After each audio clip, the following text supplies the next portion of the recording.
مشاهدينا الكرام، هالفيديو هذا غادي نشوفوا كيفاش ولات التأشيرة ديال كندا سهلة ماهلة.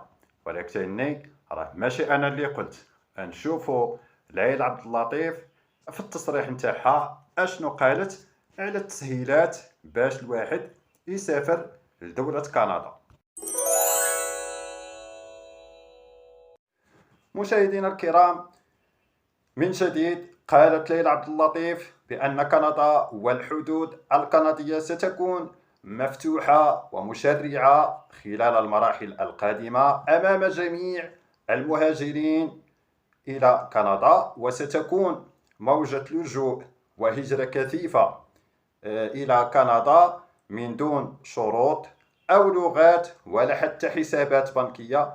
والدولة الكندية ستفتح المجال أمام كل الأجناس والجنسيات وأمام كل الأعمار والأديان، وذلك مع تأمين فرص عمل وتسهيلات مهمة للحصول على وظائف ثابتة ابتداء من سنة 2024 إلى غاية سنة 2025. وستستقبل كندا أكثر من 1.5 مليون مهاجر، وكما قالت ليلى عبد اللطيف بدون شروط للغة ولا شهادات عمل.